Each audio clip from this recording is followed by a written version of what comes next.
네, 안녕하세요. 오늘은 아토피에 도움이 되는 영양제 중 하나인 MSM 식이유황에 대해서 얘기를 해볼까 하는데요.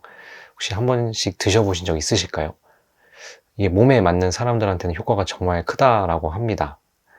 그래서 식약처에서도 관절염, 연골염증에 도움을 주는 기능성 원료로 인정을 했고, 다른 논문이나 학술 사이트에서도 몸 안의 염증을 줄여주고 항산화 효과가 있어서 세포 손상을 방지해서 피부나 면역력에 효과가 크다라고 합니다. 실제 MSM 관련 영상 댓글이나 실제 제품들 후기들을 보면 근육통 그리고 피부에 큰 효과를 봤다라는 글을 많이 볼 수 있는데요. 근데 여러분, 이렇게 효능이 많은 MSM도 잘못 먹으면 독이 될 수 있다는 사실 알고 계신가요? 사실 오늘 말씀드릴 내용은 MSM의 부작용에 관한 내용인데요. 저는 아무리 좋은 약도 내 몸에 맞지 않으면 독약이 될 수 있다라고 생각을 합니다. 그래서 오늘은 MSM의 부작용 그리고 먹어서는 안 될 유형에 대해서 저의 경험과 함께 말씀드리도록 하겠습니다. 결론부터 말씀드리면 제가 겪은 부작용은 위장장애랑 열감이었습니다. 저는 아침 식사 후에 MSM을 먹었는데 속이 좀 안 좋고 하루 종일 설사를 하고 가스가 차더라고요. 그래서 이게 처음에는 적응하려고 그런가 보다라고 생각을 해서 먹는 시간을 바꾸던지 양을 줄이던지 해봤는데 별 다른 변화가 없더라고요.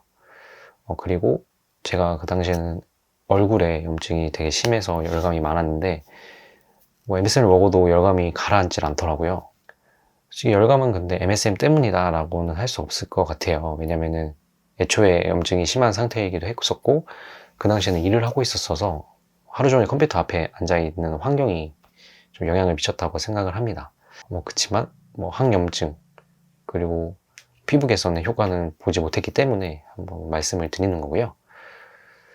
그렇게 한 2주 정도 넘게 먹었었는데 아무런 변화도 없고 계속 속이 안 좋아서 결국엔 끊었습니다.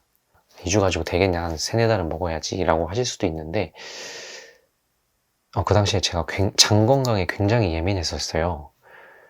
다른 영상에도 몇 번 보여드렸었는데 장하고 관 기능이 떨어져서 노폐물을 못 걸러줘서 피가 이렇게 더러웠었거든요.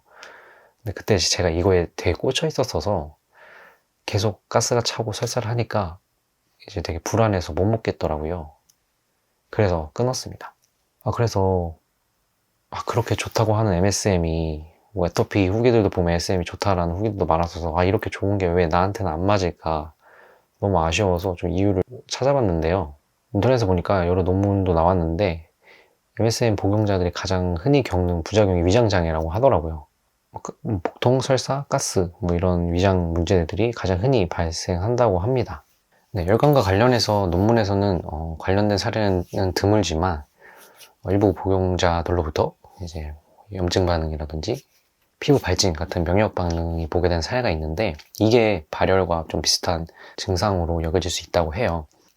MSM에 해독작용이 있는데 이렇게 몸속에 독소를 배출할 때 자연스럽게 열이 발생하기 때문에 열감이 일어나는 작용으로 해석할 수 있다고 합니다. 이외에 여러 후기들하고 인터넷에 찾아봤을 때 항염증, 항산화 작용으로 의해서 열이 오를 수 있다고 합니다. 근데 이게 잘못된 현상은 아닌데 그 당시에 제가 아토피 염증이 얼굴이 되게 심했어서 피부 장벽이 완전 무너진 상태였거든요. 그래서 열은 오르는데 열 배출이 안 되니까 계속해서 열이 쌓여갔다고 생각을 하고 있습니다. 그래서 저처럼 장하고 간 기능이 떨어졌거나 좀 피부 염증 자체가 굉장히 심한 상태이신 분이라면 좀 신중히 드셔야 될 것 같고요. 그리고 여러 부작용 후기들을 봤을 때 애초에 몸에 열이 많은 체질인 분들이 부작용을 많이 호소를 하시더라고요. 섭취하실 때 자기 체질에 대해서 한 번 더 점검을 해보시고 좀 작은 양에서 시작해서 점점 적정량으로 늘려 가시는 게 좋을 것 같습니다. 저는 그렇게 너무 아쉬웠지만 MSM 섭취는 포기를 했고요.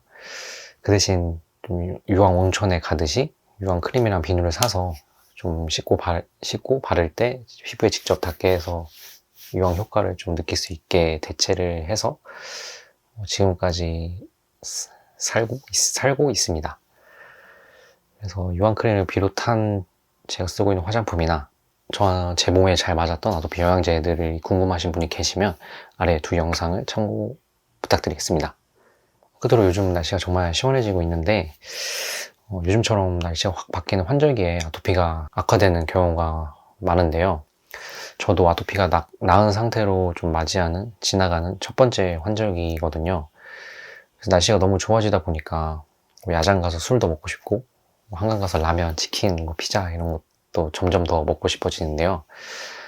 이럴 때일수록 좀 생활관리, 음식관리 좀 더 신경을 써서 이번에는 좀 무사히 재발 없이 넘겨보려고 합니다. 그래서 여러분들도 함께 잘 관리해서 다 같이 완치됐으면 정말 좋겠습니다. 그럼 다음에 또 아토피 치료에 도움이 되는 영상들로 찾아뵙도록 하겠습니다. 오늘 영상 봐주셔서 감사하고요. 좋은 하루 되세요.